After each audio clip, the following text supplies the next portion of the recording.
Hello friends, welcome back to the channel Jobs Files in Kannada. ಇವತ್ತಿನ ವಿಡಿಯೋದಲ್ಲಿ ನಾನು SSC ಏನಿದೆ ಅಂದರೆ ಸ್ಟಾಫ್ ಸೆಲೆಕ್ಷನ್ ಕಮಿಷನ್ ಏನಿದೆ, ಇಲ್ಲಿ ಪೊಲೀಸ್ ಹುದ್ದೆಗೆ ಅರ್ಜಿಯನ್ನು ಕರೆದಿರುವಂಥದ್ದು. ಇದರ ಬಗ್ಗೆ ಈ ವಿಡಿಯೋದಲ್ಲಿ ತಿಳಿಸ್ಕೊಡ್ತಾ ಹೋಗ್ತೀನಿ. ಅದಕ್ಕಿಂತ ಮೊದಲು ಯಾರೆಲ್ಲ ನನ್ನ ಚಾನಲ್ನ ಸಬ್ಸ್ಕ್ರೈಬ್ ಮಾಡ್ಕೊಳ್ಳಿಲ್ವೋ ದಯವಿಟ್ಟು ಸಬ್ಸ್ಕ್ರೈಬ್ ಮಾಡ್ಕೊಳ್ಳಿ ಮತ್ತು ಪಕ್ಕದಲ್ಲಿರುವಂತಹ ಬೆಲ್ ಐಕಾನ್ ಏನಿದೆ ಅದರ ಮೇಲೆ ಕ್ಲಿಕ್ ಮಾಡಿ. ಇದರಿಂದ ನಾನು ಅಪ್ಡೇಟ್ ಮಾಡುವಂತಹ ವೀಡಿಯೋಸ್ನ ನೋಟಿಫಿಕೇಷನ್ ಮೊದಲು ನಿಮಗೆ ತಲುಪ್ತದೆ ಅಂತ ಹೇಳ್ತಾ, ಸ್ಟಾಫ್ ಸೆಲೆಕ್ಷನ್ ಕಮಿಷನ್ ಏನಿದೆ ಇಲ್ಲಿ 39,481 ಹುದ್ದೆಗೆ ಅರ್ಜಿಯನ್ನು ಕರೆದಿರುವಂಥದ್ದು. ಕರ್ನಾಟಕದಲ್ಲಿ ಎಷ್ಟು ಪೋಸ್ಟ್ ಇದೆ ಅಂತ ಹೇಳಿ ನೋಡೋದಾದರೆ 897 ಪೋಸ್ಟು ಕರ್ನಾಟಕದಲ್ಲಿ ಇರುವಂಥದ್ದು. ಇನ್ನು ಎಜುಕೇಷನ್ ಕ್ವಾಲಿಫಿಕೇಷನ್ ಏನಿರಬೇಕು ಅಂತ ನೋಡೋದಾದರೆ SSLC ಕಂಪ್ಲೀಟ್ ಆಗಿರಬೇಕು. NCC ಸರ್ಟಿಫಿಕೇಟ್ ಹೊಂದಿದರೆ ಅವರಿಗೆ ಹೆಚ್ಚುವರಿ ಅಂಕನ ನೀಡಲಾಗುತ್ತೆ ಅಂತೇಳಿ ಹೇಳಿದ್ದಾರೆ.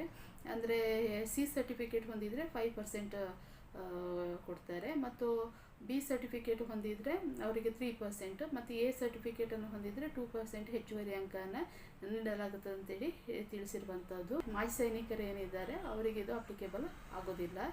ಇನ್ನು ಪೂರ್ವ ಶಿಕ್ಷಣ ಅಥವಾ ಮುಕ್ತ ಶಾಲೆ ಮೂಲಕ ಯಾರಾದರೂ ಶಿಕ್ಷಣ ಪಡ್ಕೊಂಡಿದ್ರೆ ಅವ್ರಿಗೆ ಕೂಡ ಈ ಹುದ್ದೆಗೆ ಅಪ್ಲಿಕೇಶನನ್ನು ಹಾಕ್ಬೋದು. ಅಂದರೆ ಡಿಸ್ಟೆನ್ಸ್ ಎಜುಕೇಷನ್ ಏನಿದೆ ಅಥವಾ ಓಪನ್ ಸ್ಕೂಲ್ ಏನಿದೆ, ಇಲ್ಲಿ ಕೂಡ ನೀವು SSLCನ ಕಂಪ್ಲೀಟ್ ಮಾಡಿದರೆ ಅವರಿಗೆ ಈ ಪೋಸ್ಟಿಗೆ ಅಪ್ಲಿಕೇಶನನ್ನು ಹಾಕ್ಬೋದು.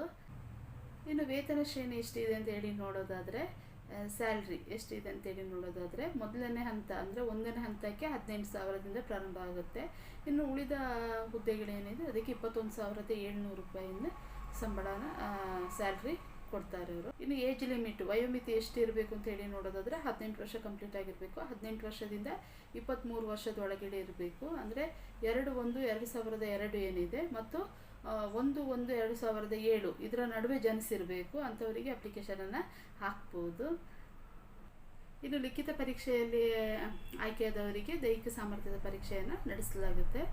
ಇನ್ನು ಪರೀಕ್ಷಾ ಕೇಂದ್ರಗಳು ಎಲ್ಲೆಲ್ಲಿ ಇದೆ ಅಂತೇಳಿ ನೋಡೋದಾದರೆ, ಕರ್ನಾಟಕದಲ್ಲಿ ಅಪ್ಲಿಕೇಶನ್ ಹಾಕಿದರೆ ಎಕ್ಸಾಮ್ ಸೆಂಟರ್ಸ್ ಎಲ್ಲಿದೆ ಅಂತೇಳಿ ನೋಡೋದಾದರೆ ಬೆಂಗಳೂರು, ಮೈಸೂರು, ಮಂಗಳೂರು, ಉಡುಪಿ, ಶಿವಮೊಗ್ಗ, ಮತ್ತು ಬೆಳಗಾವಿ, ಕಲಬುರಗಿ ಮತ್ತು ಹುಬ್ಬಳ್ಳಿ, ಇಲ್ಲಿ ಇಷ್ಟು 8 ಕಡೆಯಲ್ಲಿ ಎಕ್ಸಾಮ್ ಬರೀಲಿಕ್ಕೆ ಅವಕಾಶ ಮಾಡಿಕೊಟ್ಟಿದ್ದಾರೆ.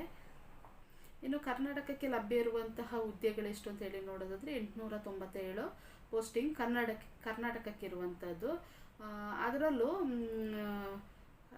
BSF ಏನಿದೆ ಅದಕ್ಕೆ 336 ಪೋಸ್ಟಿಂಗ್ ಖಾಲಿ ಇರುವಂಥದ್ದು ಕರ್ನಾಟಕದಲ್ಲಿ. ಇನ್ನು CISF ಏನಿದೆ ಅದು 162 ಪೋಸ್ಟು ಖಾಲಿ ಇರುವಂಥದ್ದು. CRPF ಏನಿದೆ ಅದು 285 ಹುದ್ದೆ ಖಾಲಿ ಇರುವಂಥದ್ದು. ಇನ್ನು SSB ಅದು 21 ಪೋಸ್ಟು ಖಾಲಿ ಇರುವಂಥದ್ದು. ಇನ್ನು ITBP ಏನಿದೆ ಇದು 64 ಪೋಸ್ಟಿಂಗ್ ಖಾಲಿ ಇರುವಂಥದ್ದು. ಮತ್ತು ಅಸ್ಸಾಂ ರೈಫಲ್ ಏನಿದೆ ಇದರಲ್ಲಿ 29 ಹುದ್ದೆ ಕರ್ನಾಟಕದಲ್ಲಿ ಖಾಲಿ ಇರುವಂಥದ್ದು. ಟೋಟಲು 897 ಹುದ್ದೆ ಏನಿದೆ ಇದು ಕರ್ನಾಟಕಕ್ಕೆ ಲಭ್ಯ ಇರುವಂಥದ್ದು, ಕರ್ನಾಟಕದಲ್ಲಿ ಖಾಲಿ ಇರುವಂಥ ಪೋಸ್ಟಿಂಗ್ ಇದು. ಇನ್ನು ಅರ್ಜಿ ಸಲ್ಲಿಸಲು ಪ್ರಾರಂಭದ ದಿನಾಂಕ ಯಾವುದು ಅಂತೇಳಿ ನೋಡೋದಾದರೆ 5/9/2024 ಅಂದರೆ ಸೆಪ್ಟೆಂಬರ್ 5ನೇ ತಾರೀಕಿಂದ ಅಪ್ಲಿಕೇಶನ್ ಹಾಕಲಿಕ್ಕೆ ಸ್ಟಾರ್ಟ್ ಆಗಿದೆ. ಲಾಸ್ಟ್ ಡೇಟ್ ಯಾವತ್ತು ಅಂತೇಳಿ ನೋಡೋದಾದರೆ 14/10/2024 ಅಂದರೆ ಅಕ್ಟೋಬರ್ 14ನೇ ತಾರೀಕು ಏನಿದೆ ಅವತ್ತು ಅಪ್ಲಿಕೇಶನ್ ಹಾಕಲಿಕ್ಕೆ ಲಾಸ್ಟ್ ಡೇಟ್ ಇರುತ್ತೆ. ಫೀಸ್ ಪೇ ಮಾಡಲಿಕ್ಕೆ 15/10/2024 ಅಕ್ಟೋಬರ್ 15ನೇ ತಾರೀಕಿಗೆ ಅಪ್ಲಿಕೇಶನ್ ಫೀಸ್ ಏನಿದೆ ಅದರ ಪೇ ಮಾಡಲಿಕ್ಕೆ ಲಾಸ್ಟ್ ಡೇಟ್ ಇರುತ್ತೆ. ಮತ್ತು ಅಪ್ಲಿಕೇಶನ್ ಫೀಸ್ ಎಷ್ಟು ಅಂತೇಳಿ ನೋಡೋದಾದರೆ GM ಇರ್ಬೋದು ಅಥವಾ OBC ಮೇಲ್ ಕ್ಯಾಂಡಿಡೇಟ್ ಏನಿದೆ ಅವರಿಗೆ 100 ರೂಪೀಸ್ ಅಪ್ಲಿಕೇಶನ್ ಫೀಸ್ ಇದೆ. ಮತ್ತು SC ST ಫೀಮೇಲ್ ಕ್ಯಾಂಡಿಡೇಟು ಮತ್ತು ಮಾಜಿ ಸೈನಿಕರೇನಿದ್ದಾರೆ ಅವರಿಗೆ ಶುಲ್ಕ ವಿನಾಯಿತಿ ಇದೆ, ಅವರಿಗೆ ಯಾವುದೇ ರೀತಿಯಾದಂಥ ಫೀಸ್ ಇರೋದಿಲ್ಲ. ಇನ್ನು ಅರ್ಜಿನ ಏನಾದರೂ ತಿದ್ದುಪಡಿ ಮಾಡಬೇಕು ಅಂತ ಏನಾದರೂ ಇದ್ದರೆ ತಿದ್ದುಪಡಿಗೆ ಅವಕಾಶ ಮಾಡಿಕೊಟ್ಟಿದ್ದಾರೆ. ನವಂಬರ್ 5ನೇ ತಾರೀಕಿಂದ ನವಂಬರ್ 7ನೇ ತಾರೀಕು ತನಕ ಅಪ್ಲಿಕೇಶನ್ನ ತಿದ್ದುಪಡಿ ಮಾಡಲಿಕ್ಕೆ ಅವಕಾಶ ಮಾಡಿಕೊಟ್ಟಿರುವಂಥದ್ದು. ಇನ್ನು ವೆಬ್ಸೈಟ್ ಲಿಂಕ್ ಏನಿದೆ ಇದನ್ನು ನಾನು ಡಿಸ್ಕ್ರಿಪ್ಷನಲ್ಲಿ ಕೊಟ್ಟಿರ್ತೀನಿ, ಹೋಗಿ ಚೆಕ್ ಮಾಡ್ಕೊಳ್ಳಿ. ಇವತ್ತಿನ ವಿಡಿಯೋದಲ್ಲಿ ನಾನು ಸ್ಟಾಫ್ ಸೆಲೆಕ್ಷನ್ ಕಮಿಷನ್ ಏನಿದೆ ಇಲ್ಲಿರುವಂತಹ ಪೊಲೀಸ್ ಕಾನ್ಸ್ಟೇಬಲ್ ಹುದ್ದೆ ಏನಿದೆ ಇದರ ಬಗ್ಗೆ ನಾನು ಸಂಪೂರ್ಣವಾದ ಮಾಹಿತಿಯನ್ನು ತಿಳಿಸ್ಕೊಟ್ಟಿದ್ದೀನಿ. ಇವತ್ತಿನ ವಿಡಿಯೋ ನಿಮ್ಗೆ ಇಷ್ಟವಾಗಿದೆ ಅಂತ ಅಂದ್ಕೋತೀನಿ. ಇಷ್ಟವಾದಲ್ಲಿ ಒಂದು ಲೈಕ್ ಕೊಡಿ, ಫ್ಯಾಮಿಲಿ ಮತ್ತು ಫ್ರೆಂಡ್ಸ್ ಜೊತೆ ಶೇರ್ ಮಾಡ್ಕೊಳ್ಳಿ ಅಂತ ಹೇಳ್ತಾ ಇವತ್ತಿನ ವಿಡಿಯೋನ ಇಲ್ಲಿಗೆ ಮುಗಿಸ್ತಾ ಇದ್ದೀನಿ. Thank you for watching.